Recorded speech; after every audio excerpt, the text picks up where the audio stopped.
Shalom sobat-sobat yang dikasihi Tuhan, ada kabar sukacita yang hendak saya sampaikan kepada Anda semuanya.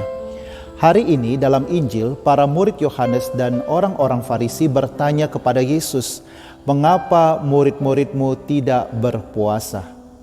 Sebenarnya puasa dalam bangsa orang Yahudi itu punya hari-hari tertentu, tidak setiap hari, tidak setiap minggu, dalam masa-masa tertentu. Nah, puasa yang dijalankan oleh orang-orang Farisi dan murid-murid Yohanes adalah praktek kesalehan pribadi. Dan sebenarnya praktek kesalehan pribadi tidak boleh dipaksakan kepada orang lain.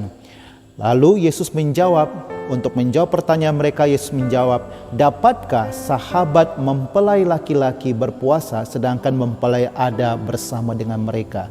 Nah, ini sangat menarik mengenai gelar mempelai laki-laki. Dalam perjanjian lama, dalam kitab Hosea, Allah sendiri pernah menggunakan gelar mempelai laki-laki ini.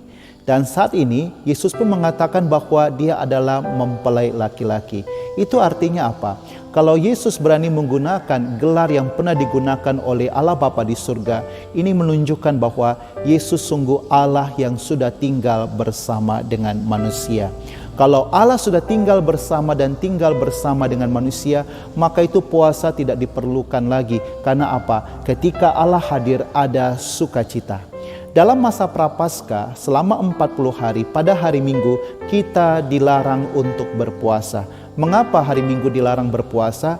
Karena pada hari Minggu Allah hadir dalam perayaan Ekaristi dan umat harus bersukacita. Karena apa? Mempelai laki-laki hadir bersama dengan mereka.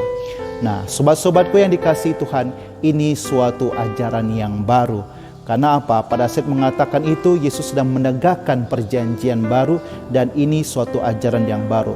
Oleh karena itu Yesus itu menganalogikan bahwa ajaran barunya, perjanjian barunya merupakan sebagai anggur yang baru dan kantong yang baru ini adalah para muridnya.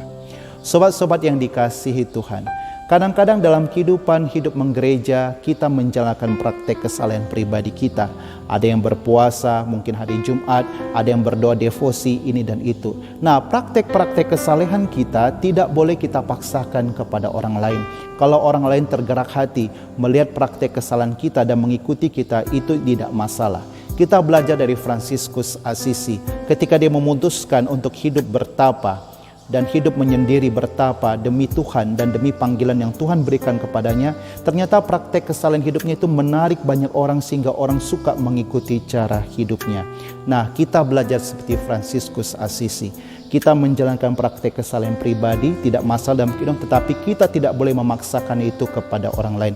Biarlah hal-hal itu menjadi suatu berkat dan rahmat bagi banyak orang yang melihat dan orang tergerak hati mengikutinya, itu terserah mereka. Pilihan ada di tangan orang-orang yang melihat perbuatan praktek kesalehan kita. Bapak Ibu saudara-saudaraku yang dikasihi Tuhan, jalankanlah praktek kesalehan pribadimu, jangan memaksakan kepada orang lain dan jadikan itu menjadi rahmat dan berkat bagi orang yang melihatnya. Shalom, Tuhan memberkati Anda semuanya.